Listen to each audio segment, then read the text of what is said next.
சில வீடுகள் வெளியில் மிக எளிமையாக தெரிந்தாலும் உள்ளே மிக அலங்காரமாக நேர்த்தியாக இருக்கும். வீடு என்றதும் நமக்கு ஒரு வசனம் நினைவுக்கு வரும் அல்லவா? வீடு ஞானத்தினாலே கட்டப்பட்டு விவேகத்தினாலே நிலைநிறுத்தப்படும். அறிவினாலே அறைகளில் அருமையும் இனிமையுமான சகலவித பொருட்களும் நிறைந்திருக்கும். இன்றும் அப்படியான ஒரு தெய்வீக கூடாரம் குறித்து காணப்போகிறோம். வாருங்கள், நிகழ்ச்சிக்குள்ளாக செல்வோம்.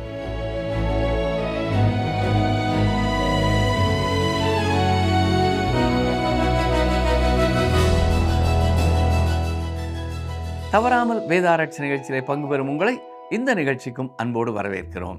இன்று நாம் யாத்ராவும் 26, 27 அதிகாரங்களை கற்றுக்கொள்வோம். யாத்ராவும் 26 அதிகாரத்திலே கூடாரத்தின் திரைச்சீலைகள், கூடாரத்தின் பலகைகள் மற்றும் பாதங்களை குறித்து சொல்லப்பட்டிருக்கிறது.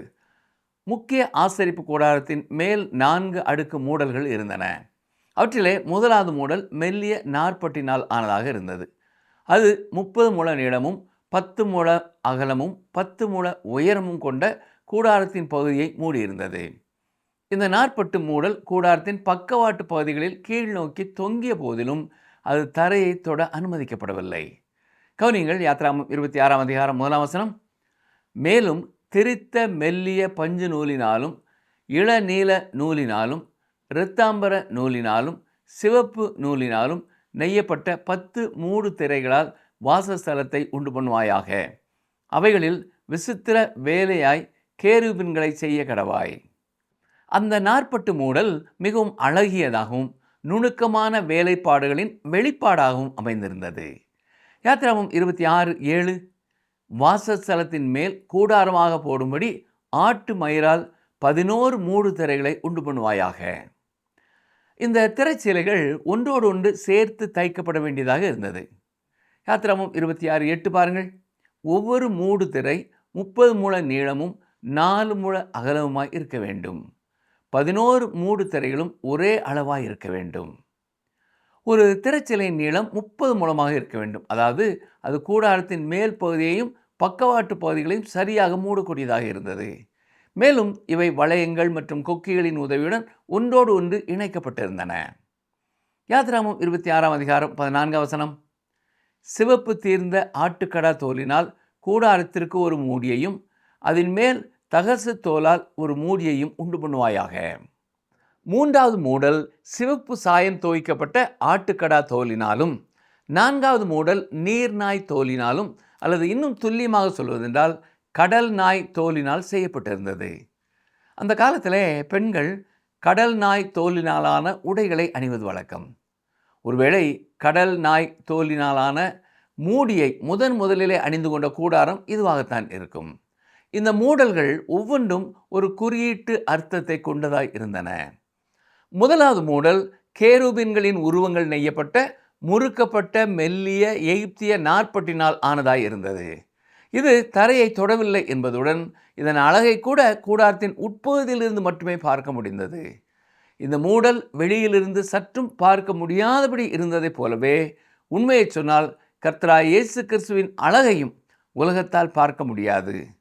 அவரால் அவருடைய சொந்த மக்களை மட்டுமே திருப்திப்படுத்த முடியும். விசுவாசிகள் அவரை ஆராதிப்பது மிகவும் அவசியமானது. ஏனென்றால் நாம் அவரிடத்திலிருந்து ஆவிக்குரிய ஆகாரத்தை பெறுவது மட்டுமல்லாமல் அவருடைய அழகை கண்டு மகிழவும் வேண்டும். சங்கீதம் 17:8-9 வசனங்களிலே கண்மணியைப் போல என்னை காத்தருளும் என்றும் உம்முடைய செட்டுகளின் நிழலிலே என்னை காப்பாற்றும் என்றும் சொல்லப்பட்டிருக்கிறது. கூடாரத்தின் மேலிருந்த நாற்பட்டு துணியிலே கேருபின்களின் சிறகுகள் நெய்யப்பட்டிருந்தன. ஆகவே அவருடைய சிறகுகளின் கீழ் நாம் மறைந்திருப்பது நமக்கு ஒரு பாதுகாப்பான இடமாகும். மேலும் நம்முடைய ஆராதனைக்கு தகுதியான அவரையே நாம் ஆராதிக்க வேண்டும். வெள்ளாட்டு மயிரினால் செய்யப்பட்ட 2வது திரைச்சீலை தரையை தொட்டு கொண்டு இருந்தது. இது பாவிகளுக்காக கிறிஸ்து செய்த தியாகத்தின் மதிப்பை எடுத்துரைப்பதுடன் உலகத்திற்கு அறிவிக்கப்பட வேண்டிய செய்தியான கிறிஸ்துவின் மரணத்தையும் இது அடையாளப்படுத்துகிறது. எபிரேயர் 9 அதிகாரம் 26 வசனத்தில் நாம் வாசிப்பது போல, அப்படி இருந்ததானால் உலகம் உண்டானது முதற்கொண்டு அவர் அநேகந்தரம் பாடுபட வேண்டியதாக இருக்குமே. அப்படி அல்ல, அவர் தம்மைத்தாமே பலியிடுகிறதுனாலே பாவங்களை நீக்கும் பொருட்டாக இந்த கடைசி காலத்தில் ஒரே தரம் வெளிப்பட்டார் என்று சொல்லப்பட்டிருக்கிறது. இந்த வசனத்திலே உலகம் என்ற வார்த்தையை யுகம் என்று மொழிபெயர்ப்பதே மிகவும் பொருத்தமானது. அவர் வெளிப்பட்டார் என்ற இந்த செய்திதான் உலகெங்கும் பரவ வேண்டும். இதைத்தான் வெள்ளாட்டு மயிர் திரைச்சேலையின் கதையும் நமக்கு உணர்த்துகிறது. அடுத்ததாக சிவப்பு சாயம் துவைக்கப்பட்ட ஆட்டுக்கடா தோலினாலே செய்யப்பட்ட மூன்றாவது மூடல் கிறிஸ்துவின் பலத்தையும் வீரியத்தையும் சிலுவையிலே அவர் தந்த பலியையும் குறிக்கிறது. மேலும் இந்த திரைச்சீலை நமக்கு மாற்றாக, அதாவது நம் பாவங்களுக்காக அவர் தன்னை பலியாக ஒப்பு கொடுத்ததின் வெளிப்புற தன்மையை காட்டுகிறது. நீர்நாய் அல்லது கடல் நாய் தோலினாலே செய்யப்பட்ட நான்காவது திரைச்சீலை வனாந்தரத்திலே 40 ஆண்டுகள் இருந்ததால் காலத்தினாலும் காலநிலையினாலும் பாழடைந்திருந்தது. ஆனாலும் அது எப்பொழுதும் தனக்குள்ளே இருந்தவற்றை பாதுகாத்து வந்தது. இந்த மூடல் மனிதர்களுக்கு முன்பாக கிறிஸ்து வாழ்ந்த வாழ்க்கையை குறிக்கிறது. நாற்பட்டு மூடல் விசுவாசிகளுக்கு அவருடைய அழகை காட்டுவதற்கு உட்புறத்தில் அமைந்திருந்ததைப் போலவே இந்த கடல் நாய் தோல் மூடல் வெளிப்புறத்திலே வெளிப்படுத்துவதற்கு எந்த அழகையும் கொண்டிருக்கவில்லை. ஏசாயா 53:2 நாம் என்ன வாசிக்கிறோம்? அவருக்கு அழகும் இல்லை, சௌந்தரியமும் இல்லை. நாம் அவரை பார்க்கும்போது நாம் அவரை விரும்பத்தக்க ரூபம் அவருக்கு இல்லாதிருந்தது என்று சொல்லப்பட்டிருக்கிறது. நாம் அவரை விரும்புவதற்கு வெளிப்புறத்தில் எந்த அழகும் இல்லை. அவருடைய அழகை கண்டு மகிழ நாம் உட்புறத்திற்கு தான் செல்ல வேண்டும். நாம் அவரிடத்திலே காண்பதை இந்த உலகம் அவரிடத்திலே காண்பதில்லை. யாத்திராமம் 26:15 முதல் 19 வரை பாருங்கள். வாசஸ்தலத்துக்கு நிமிர்ந்து நிற்கும் பலகைகளையும் சீத்தி மரத்தால் உண்டு பண்ணுவாயாக. ஒவ்வொரு பலகையும் 10 முழ நீளமும் 1.5 முழ அகலமுமாய் இருக்க வேண்டும். ஒவ்வொரு பலகைக்கும் ஒன்றோடொன்று ஒத்து இசைந்திருக்கும் 2 கழுந்துகள் இருக்க வேண்டும். வாசஸ்தலத்தின் பலகைகளுக்கெல்லாம் இப்படியே செய்வாயாக. வாசஸ்தலத்துக்காக செய்யப்படுகிற பலகைகளில் 20 பலகை தெற்கே தென் திசைக்கு எதிராக நிற்க கடவது. அந்த 20 பலகைகளின் கீழே வைக்கும் 40 வெள்ளி பாதங்களை உண்டு பண்ணுவாயாக. ஒரு பலகையின் கீழ் அதன் 2 கழுந்துகளுக்கும் 2 பாதங்களும், மற்ற பலகையின் கீழ் அதன் 2 கழுந்துகளுக்கும் 2 பாதங்களும் இருக்க வேண்டும். இந்த பலகைகள் சீத்தி மரத்தினாலே செய்யப்பட்டிருந்தன. இது செம்மரத்தை போல எளிதிலே அழியாத நீண்ட காலம் உழைக்கக்கூடிய ஒரு மரமாகும். சொல்லப்போனால் இது அழிக்கவே முடியாத ஒன்றாய் இருந்தது. இந்த பலகைகள் தங்க தகட்டினாலே மூடப்பட்டிருந்தன. கூடாரத்தின் ஒவ்வொரு பக்கவாட்டிலும் 20 பலகைகளும் பின்பகுதியில் 10 பலகைகளும் அமைக்கப்பட்டிருந்தன. நிச்சயமாக அங்கே பலகைகள் ஒன்றின் மேல் ஒன்று ஓரளவு ஒன்றிணைந்து இருந்தன. ஆனால் இதுவே உண்மையிலே முதன்மையான கூடார அமைப்பாக உருவானது. பலகைகளிலே வளையங்கள் பொருத்தப்பட்டு அந்த வளையங்களின் வழியாக கம்புகள் செலுத்தப்பட்டதன் மூலம் கூடாரம் உண்டாக இணைந்து நிறுத்தப்பட்டிருந்தது. ஆசரிப்பு கூடாரத்தில் உள்ள எல்லாமே கிறிஸ்து எனும் நபரை பற்றியோ அல்லது அவருடைய செயல்களை பற்றியோ தான் பேசுகின்றன. ஒவ்வொரு மூடலும் ஒவ்வொரு நூலிழையும் மற்றும் அங்கிருக்கும் ஒவ்வொரு தளவாட பொருட்களும் இரட்சகருடைய ஏதோ ஒரு தன்மையை வெளிப்படுத்துகின்றன. கம்புகள் எவ்வாறு கூடாரத்தை ஒன்றாக இணைத்து தாங்கி பிடித்திருந்தனவோ அதுபோலவே இறைவனுடைய பரிசுத்த ஆவியானவர் இன்று உண்மையான விசுவாசிகளை ஒன்றாக இணைத்து தாங்குகிறார். விசுவாசிகள் ஆவியானவராலே ஒன்றாக இணைக்கப்பட வேண்டும். சொல்லப்போனால் விசுவாசிகள் சமாதான கட்டினாலே ஆவியின் ஒருமையை காத்துக் கொள்வதற்கு ஜாக்கிரதையாக இருக்க வேண்டும் என்று அறிவுறுத்தப்படுகிறார்கள். கூடாரத்தை மூடியிருந்த திரைச்சீலைகள் ஒவ்வொன்றும் வெவ்வேறு வண்ணங்களை கொண்டிருந்ததுடன் அவை ஒவ்வொன்றுக்கும் ஒரு தனித்துவமான முக்கியத்துவம் இருந்தது. பரலோக நிறத்தை குறிக்கும் நீல நிறமும் கிறிஸ்துவின் இரத்தத்தை குறிக்கும் சிவப்பு நிறமும் அங்கே இருந்தன. மேலும் நீலமும் சிவப்பும் ஒன்றாக கலந்ததால் உருவான ஊதா நிறம் அரச மேன்மையை, அதாவது ராஜரீகத்தை குறிப்பதாய் அமைந்திருந்தது. நீலம் மற்றும் சிவப்பு நிறங்கள் பரலோகம் பூமியை தொடுவதை அல்லது கிறிஸ்துவின் மனிதத்தன்மையை குறிக்கின்றன. ஊதா நிறம் அவரை யூதர்களின் ராஜா என்று பறைசாற்றுகிறது. பலகைகள், கம்புகள் மற்றும் வளையங்கள் யாவும் தங்க தகட்டினாலே மூடப்பட்டிருந்தன. இது கர்த்தராகிய இயேசு கிறிஸ்துவின் தெய்வீக தன்மையை குறிக்கிறது. தொடர்ந்து பாருங்கள். யாத்திராமம் 26:31-32 வசனங்கள். இளநீல நூலும் இரத்தாம்பர நூலும் சிவப்பு நூலும் திரித்த மெல்லிய பஞ்சு நூலுமான இவற்றால் ஒரு திரைச்சீலையை உண்டு பண்ண கடவாய். அதிலே விசித்திர வேலையால் செய்யப்பட்ட கேருபீன்கள் வைக்கப்பட வேண்டும். சீத்தி மரத்தினால் செய்து பொன் தகட்டால் மூடப்பட்ட 4 தூண்களிலே அதை தொங்கவிடு. அந்த தூண்கள் 4 வெள்ளி பாதங்கள் மேல் நிற்கவும் அவைகளின் கொக்கிகள் பொன்னினால் செய்யப்படவும் வேண்டும். இந்த திரைச்சீலை தூண்களின் மேலே தொங்கவிடப்பட்டிருந்தது. இது இயேசு கிறிஸ்துவின் மனித தன்மையை நமக்கு காட்டுகிறது. அந்த தூண்கள் சீத்தி மரத்தினாலே செய்யப்பட்டு பொன்னினாலே மூடப்பட்டிருந்தன. மேலும் அவை வெள்ளியினாலான பாதங்களின் மேலே நின்றன. தேவன் மீட்பின் மூலமாக இந்த பூமியை தம் வசமாக்கி கொண்டதை இது குறிக்கிறது. ஆசரிப்பு கூடாரத்தின் மற்ற தூண்களைப் போல அல்லாமல் இந்த தூண்களின் உச்சியிலே எந்த குமிழோ அல்லது மகுடமோ இருக்கவில்லை. அவை வெறுமனே வெட்டப்பட்டிருந்தன. ஏசாயா 53:8 நமக்கு என்ன சொல்கிறது? இடுக்கணிலும் நியாய தீர்ப்பிலும் இருந்து அவர் எடுக்கப்பட்டார். அவருடைய வம்சத்தை யாரால் சொல்லி முடியும்? ஜீவனுள்ளோருடைய தேசத்திலிருந்து அறுப்புண்டு போனார். என் ஜனத்தின் மீறுதலின் நிமித்தம் அவர் வாதிக்கப்பட்டார். இயேசு கிறிஸ்து ஜீவனுள்ளோருடைய தேசத்திலிருந்து அறுப்புண்டு போனார். அதாவது அவர் 33 ஆண்டுகள் மட்டுமே இந்த பூமியிலே வாழ்ந்தார். இப்பொழுது இந்த திரைச்சீலை மெல்லியதாக தெரிக்கப்பட்ட நார்பட்டினால் செய்யப்பட்டிருந்தது. மேலும் இதுவே மகா பரிசுத்த ஸ்தலத்திற்குள்ளே செல்வதற்கான ஒரே நுழைவாயிலாக இருந்தது. இந்த திரைச்சீலை கிறிஸ்துவின் மனித தன்மையை குறிக்கிறது. கிறிஸ்து சிலுவையில் இருந்த பொழுது அவர் தமது ஆவியை ஒப்புவித்தார். அவர் மரித்த அந்த கணத்திலே திரைச்சீலை இரண்டாக கிழிந்தது. இது அவருடைய ஆவியும் சரீரமும் பிரிந்ததை குறிக்கிறது. தேவாலயத்தின் திரைச்சீலை இரண்டாக கிழிந்த பொழுது தேவனுடைய சமூகத்திற்குள்ளே செல்வதற்கான வழி திறக்கப்பட்டது. இன்று தேவனிடம் செல்வதற்கு கர்த்தராகிய இயேசு கிறிஸ்து ஒருவரே வழியாய் இருக்கிறார். மகா பரிசுத்த ஸ்தலத்திற்கு எப்படி ஒரே ஒரு நுழைவாயில் இருந்ததோ அப்படியே தேவனிடம் செல்வதற்கும் ஒரே ஒரு வழிதான் இருக்கிறது. இதைத்தான் யோவான் 14:6 சொல்லும் பொழுது இயேசு தாமே நானே வழியும் சத்தியமும் ஜீவனுமாயிருக்கிறேன், என்னாலே அல்லாமல் ஒருவனும் பிதாவினிடத்தில் வரான் என்று கூறியிருக்கிறார்.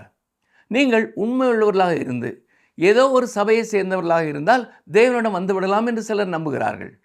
அப்படி நம்பாதிருங்கள். அப்படிப்பட்ட சிந்தனையை நீங்கள் தேவனுடைய வார்த்தையிலே எங்குமே வாசிக்க முடியாது. அந்த திரைச்சீலை இவ்வளவு ஒரு அற்புதமான படம் இல்லையா? அது கிறிஸ்துவின் மனித தன்மையை நமக்கு காட்டுகிறது. அருமையானவர்களே, இயேசு கிறிஸ்துவின் மரணமே நம்மை ரட்சிக்கிறது. அவருடைய பாவமில்லாத வாழ்க்கை நம்மை குற்றவாளிகளாக தீர்க்கிறது. நான் அந்த திரைச்சீலைக்கு முன்பாக நிற்கும் பொழுது குற்றவாளியாகவே உணர்கிறேன். தேவனுடைய சமூகத்திற்குள்ளே கடந்து செல்ல எனக்கு எந்த தகுதியும் இல்லை என்பதை நான் உணர்கிறேன். மத்தேயு 27:50-51 என்ன வாசிக்கிறோம்?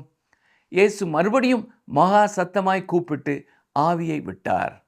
அப்பொழுது தேவாலயத்தின் திரைச்சீலை மேல் தொடங்கி கீழ் வரைக்கும் இரண்டாக கிழிந்தது. பூமியும் அதிர்ந்தது, கன்மலைகளும் பிளந்தது. இயேசு கிறிஸ்துவின் மரணம் தேவனிடம் செல்வதற்கான வழியை நமக்கு தருகிறது. கிழிந்த திரைச்சீலை அதை நமக்கு விவரித்து காட்டுகிறது. சரி, அடுத்ததாகவும் மற்றொரு தொங்கு திரை இருக்கிறது. பாருங்கள், யாத்ராகமம் 26:36-37 இளநீல நூலும் இரத்தாம்பர நூலும் சிவப்பு நூலும் திரித்த மெல்லிய பஞ்சு நூலுமாகிய இவற்றால் சித்திர தையல் வேலையான ஒரு தொங்கு திரையும் கூடாரத்தின் வாசலுக்கு உண்டாக்கி அந்த தொங்கு திரைக்கு சீத்தி மரத்தால் 5 தூண்களை செய்து அவைகளை பொன் தகட்டால் மூடி அவைகளுக்கு பொன் கொக்கிகளை உண்டாக்கி அவைகளுக்கு 5 வெண்கல பாதங்களை வார்ப்பிக்க கடவாய். இந்த திரைச்சீலை அல்லது திரை தொங்கு பரிசுத்த ஸ்தலத்திற்கு வழி நடத்தியது. இது குத்து விளக்கு, சமூக தப்பம் வைக்கும் மேஜை மற்றும் தூபபீடம் ஆகியவை வைக்கப்பட்டிருந்த ஆராதனைக்குரிய இடமாகும். அருமையானவர்களே, நாம் தேவனை நம் இஷ்டப்படி எப்படியாவது ஆராதித்து விட முடியாது. நம் கர்த்தராகிய இயேசு கிறிஸ்துவின் மூலமாகவே வர வேண்டும். நாம் ஆவியோடும் உண்மையோடும் வர வேண்டும். இயேசு நானே வழியும் சத்தியமும் ஜீவனுமாய் இருக்கிறேன், என்னாலே அல்லாமல் ஒருவனும் பிதாவினிடத்திலே வரான் என்று யோவான் 14:6 கூறியிருக்கிறார். இந்த 2 திரைச்சீலைகளுமே நம்முடைய கர்த்தராகிய இயேசு கிறிஸ்துவை முன் அடையாளப்படுத்துகின்றன. சரி, தொடர்ந்து நாம் யாத்ராகமம் 27 பார்ப்போம். வாசிக்கிறேன். 27 முதல் 3 வசனங்கள். 5 முழ நீளமும் 5 முழ அகலமுமாக சீத்தி மரத்தால் பலிபீடத்தையும் உண்டு பண்ணுவாயாக. அது சதுரமும் 3 முழ உயரமுமாய் இருப்பதாக. அதன் 4 மூலைகளிலும் 4 கொம்புகளை உண்டாக்குவாயாக. அதன் கொம்புகள் அதனோட ஏகமாய் இருக்க வேண்டும். அதை வெண்கல தகட்டால் மூட வேண்டும். அதன் சாம்பலை எடுக்கத்தக்க சட்டிகளையும் கரண்டிகளையும் கிண்ணிகளையும் முள் தொரடுகளையும் நெருப்பு சட்டிகளையும் உண்டாக்குவாயாக. அதன் பனிமூட்டுகளை எல்லாம் வெண்கலத்தால் பண்ணுவாயாக. வெளிப்பிரகாரத்தில் இருந்த உபகரணங்கள் அல்லது பொருட்கள் வெண்கலத்தால் செய்யப்பட்டிருந்தன. இது பாவத்திற்கான நியாய தீர்ப்பை குறிக்கிறது. பரிசுத்த ஸ்தலத்திற்குள்ளே நுழைவதற்கு முன்பாக வெளிப்பிரகாரத்திலேயே பாவத்திற்கான தீர்வு காணப்பட வேண்டும். பரிசுத்த ஸ்தலத்தில் இருந்த உபகரணங்கள் யாவும் பொன்னினாலே செய்யப்பட்டிருந்தன. இவை தேவனுடனான ஐக்கியத்தையும் அவரை ஆராதிப்பதையும் விவரித்து காட்டுகின்றன. பரிசுத்த ஸ்தலத்திலே பாவம் இல்லை. பாவத்திற்கான காரியங்கள் அனைத்தும் வெளிப்பிரகாரத்திலேயே கையாளப்பட்டு விடுகின்றன. மனிதன் வெளியே நிற்கிறான். அவன் எப்படி தேவனை அணுகப் போகிறான்? அவனுக்கு முதலாவதாக தேவைப்படுவது அவனுக்காக மரிப்பதற்கு ஒரு பதில் ஆள். மனிதன் தேவனை சந்திப்பதை தவிர்க்கலாம், ஆனால் அவன் தேவனை சந்திக்க வேண்டும். அதே சமயம் சாகாமலும் இருக்க வேண்டும் என்றால் அவனுக்கு பதிலாக ஒரு மாற்று இருக்க வேண்டும். அந்த வெண்கல பலிபீடத்திலே அவனுக்காக யாராவது ஒருவர் மரிக்க வேண்டும். சில நேரங்களிலே இந்த பலிபீடம் கர்த்தருடைய பந்தி என்றும் சர்வாங்க தகன பலிபீடம் என்றும் அழைக்கப்படுகிறது. இங்கேதான் தேவன் பாவியோடு இடைப்படுகிறார். இது கிறிஸ்துவின் சிலுவையை குறிக்கிறது. மேலும் அவரே மனிதனுக்கு பதிலாக உண்மையிலேயே மரித்தவர் என்ற உண்மையை நமக்கு காட்டுகிறது. அப்போஸ்தலனாகிய பவுல் எபேசியர் 5ஆம் அதிகாரம் 2ஆம் வசனத்தில் சொல்வது போல, கிறிஸ்து நமக்காக தம்மை தேவனுக்கு சுகந்த வாசனையான காணிக்கையாகவும் பலியாகவும் ஒப்பு கொடுத்து நம்மில் அன்பு கூர்ந்தது போல நீங்களும் அன்பிலே நடந்து கொள்ளுங்கள். கிறிஸ்துவே நம்முடைய சர்வாங்க தகன பலி. அந்த பலிபீடம் மனிதனால் செய்யப்பட்டது, ஆனால் அதன் மாதிரி பரலோகத்தில் இருக்கிறது. சிலுவையே தேவன் தெரிந்து கொண்ட பலிபீடமாய் இருந்தது. கர்த்தராகிய இயேசு கிறிஸ்து தேவனுடைய தீர்மானிக்கப்பட்ட ஆலோசனையின்படியும் முன் அறிவின்படியும் சிலுவையிலே மரிப்பதற்காக ஒப்பு கொடுக்கப்பட்டார். எனவே கிறிஸ்து ஒரு நல்ல மனிதர் என்பதை விட மேலானவர். அவர் நல்ல மனிதராகவும் இருக்கிறார், அதே நேரத்திலே உலகத்தின் தோற்றம் முதல் அடிக்கப்பட்ட ஆட்டுக்குட்டியாகவும் இருக்கிறார். வெண்கல பலிபீடத்தின் மூலமாகவே அன்றி தேவனை அணுக வேறு எந்த வழியும் இல்லை. அங்கே ஒரு பலிபீடம் இருக்கிறது, அதிலே பலி செலுத்தப்பட வேண்டும். அதுவே தனக்கான பதில் ஆள் என்று மனிதன் உரிமை பாராட்ட வேண்டும். யோவான் 1:29 என்ன சொல்கிறது? மறுநாளிலே யோவான் இயேசுவை தன்னிடத்தில் வர கண்டு, இதோ உலகத்தின் பாவத்தை சுமந்து தீர்க்கிற தேவ ஆட்டுக்குட்டி என்றான். அப்போஸ்தலனாகிய யோவான் கிறிஸ்துவை அந்த வெண்கல பலிபீடத்தின் மேல் செலுத்தப்பட போகிற மாற்றாகவே குறிப்பிட்டார். காரிருள் சூழ்ந்திருந்த அந்த கடைசி 3 மணி நேரத்திலே கிறிஸ்து உலகத்தின் பாவங்களுக்கான கிரயத்தை செலுத்திய பொழுது சிலுவையே அந்த பலிபீடமாக மாறியது. யோவான் 1:12 நாம் என்ன வாசிக்கிறோம்?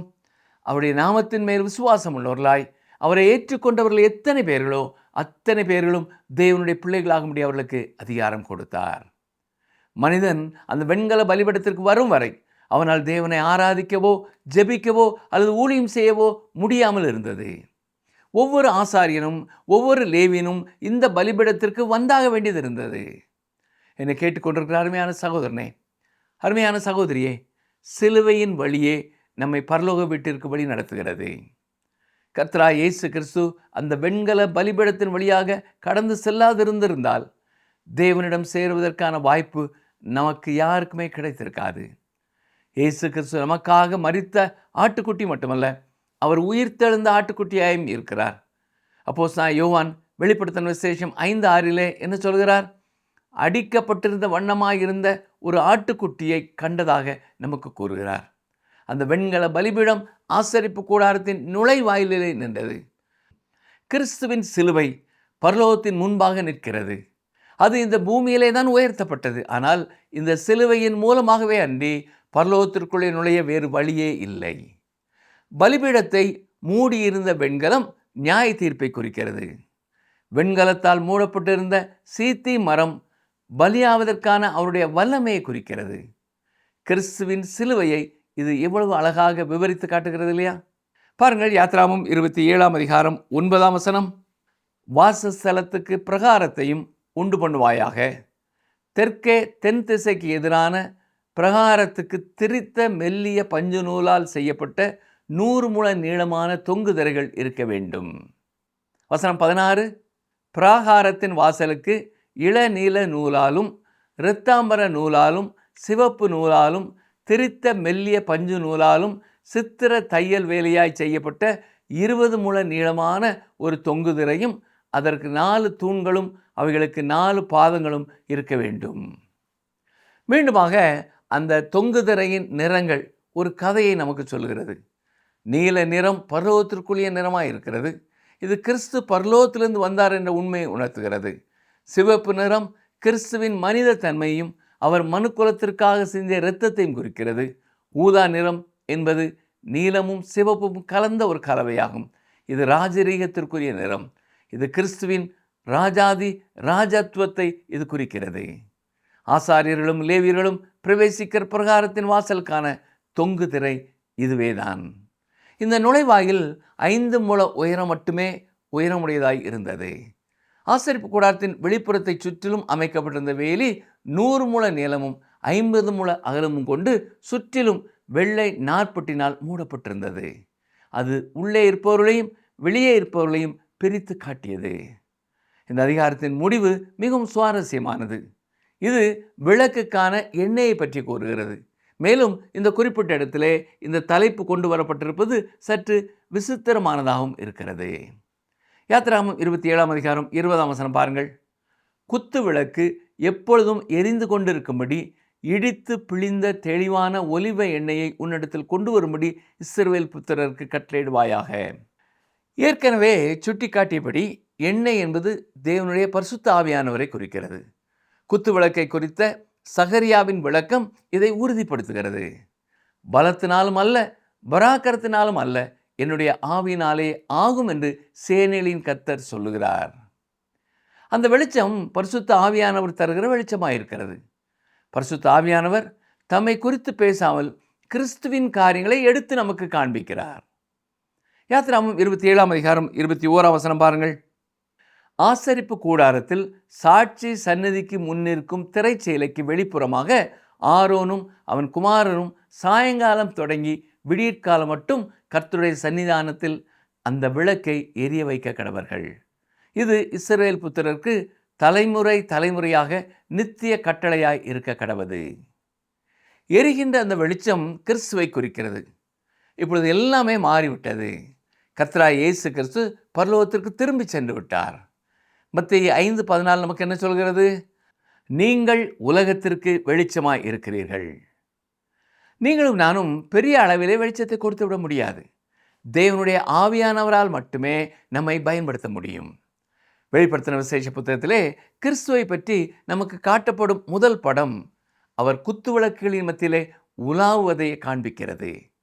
சபையின் சாட்சியாக வெளிச்சம் இந்த பூமியிலே அணையாமல் எரிந்து கொண்டே இருப்பதற்கு அவர் கிரியை செய்து கொண்டே இருக்கிறார். கிறிஸ்து தமக்கு சொந்தமானவர்களோடு இடைபடுகிறார். அதாவது அவர்களை அவர் கையாளுகிறார். அதாவது தன் சித்தத்தை செய்கிறவர்களாக மாற்ற தேவையான எல்லா முயற்சிகளையும் அவர் எடுக்கிறார். இதுவரை குறிப்பிடப்படாத 2 உபகரணங்களை பற்றி தொடர்ந்து சில வார்த்தைகள் சொல்லப்பட வேண்டும். அதிலே ஒன்று யாத்திராகமம் 30ஆம் அதிகாரத்திலே குறிப்பிடப்பட்டுள்ள தூபபீடமாகும். நீங்கள் தேவனை ஆராதிக்க விரும்பினால் இந்த பலிபீடத்தின் வழியாகத்தான் வர வேண்டும். இதுவரை குறிப்பிடப்படாத மற்றொன்று வெண்கல தொட்டியாகும். இந்த தொட்டி தேவனை ஆராதிப்பதற்கு ஒருவனை சுத்தப்படுத்துகிறது. வெண்கல பலிபீடத்திலே நீங்கள் இயேசு கிறிஸ்துவை உங்களுடைய இரட்சகராக ஏற்றுக்கொள்கிறீர்கள். வெண்கல தொட்டியிலோ தேவனுடைய பரிசுத்த ஆவியானவரால் நீங்கள் கழுவப்பட்டு சுத்திகரிக்கப்படுகிறீர்கள். அதற்கு பின் தான் நீங்கள் தேவனிடம் சென்று அவரை ஆராதிக்க அனுமதிக்கப்படுகிறீர்கள். சரி பிரியமானவர்களே, அடுத்த வேதாராய்ச்சி பகுதியிலே இன்னும் சற்று விரிவாக நாம் பார்ப்போம். ஆசரிப்பு கூடாரத்தின் ஒவ்வொரு காரியமும் நம்முடைய ஆவிக்குரிய வாழ்க்கையின் ஆழமான உண்மைகளை நமக்கு கற்றுக் கொடுக்கிறது. நாம் பாவிகளாக வெளியே நின்ற பொழுது சிலுவையாகிய வெண்கல பலிபீடத்திலே இயேசு கிறிஸ்து நமக்காக தம்மையே பலியாக ஒப்பு கொடுத்தார். அதன் மூலம் நமக்கு ரட்சிப்பு கிடைத்தது. ஆனால் ரட்சிப்பை பெற்ற நாம் ஒவ்வொரு நாளும் தேவனை ஆராதிக்கவும் அவரோடு ஐக்கியப்படவும் வேண்டுமென்றால் நம்முடைய வாழ்க்கையிலே தினசரி சுத்திகரிப்பு அவசியமானதாக இருக்கிறது.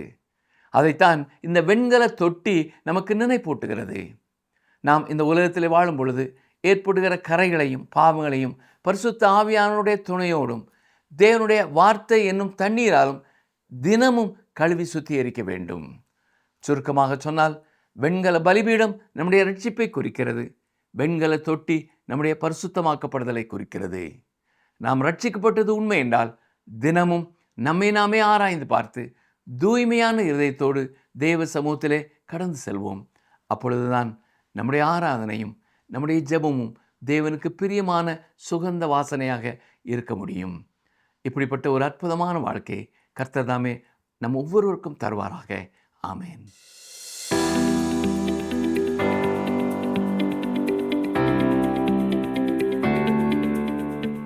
குத்துவிளக்கு எப்பொழுதும் எரிந்து கொண்டிருக்கும்படி இஸ்ரவேலர் எதை கொண்டு வர வேண்டும்?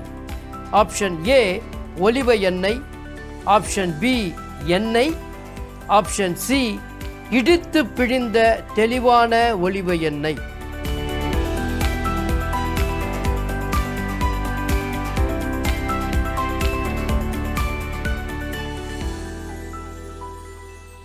மனிதன் போல முகத்தை பார்க்காமல் இருதயத்தை மட்டும் பார்க்கும் ஆண்டவர் இந்த நாளின் நிகழ்ச்சி மூலம் பேசிய காரியங்கள் நிச்சயம் உங்கள் ஆவிக்குரிய வாழ்க்கைக்கு மிகவும் பிரயோஜனமாக இருந்திருக்கும் அல்லவா நேயர்களே? நம் சக விசுவாசிகளோடு நமது உறவு, நாம் அவர்களை பார்க்கும் தன்மை எப்படி இருக்கிறது நேயர்களே? அவர்களின் வெளி தோற்றம் கண்டு அவர்களோடு பழகுகிறோமா? இல்லாவிட்டால் அவர்களின் ஆவிக்குரிய தோற்றம் முக்கியத்துவம் பெறுகிறதா? அவர்களோடு ஒரு மனப்பாட்டில் இணைந்து ஆண்டவராகிய இயேசு கிறிஸ்துவை மாத்திரம் மகிமைப்படுத்தும் எண்ணம் உண்டா? இல்லாவிட்டால் நம் சுய மகிமையா? ஒலிவ எண்ணெயாம் பரிசுத்த ஆவியானவரின் உதவியோடு நாம் ஒளி வீசும் விளக்குகளாக அநேகரை இயேசு கிறிஸ்துவண்டை வழிநடத்த தேவன் நமக்கு கிருபை புரிவாராக. இந்த நிகழ்ச்சி உங்களுக்கு பிடிச்சிருக்கா? அப்ப இப்பவே மிஸ்டர் கால் கொடுங்க. பரிசு வெல்றது நீங்களாவும் இருக்கலாம்.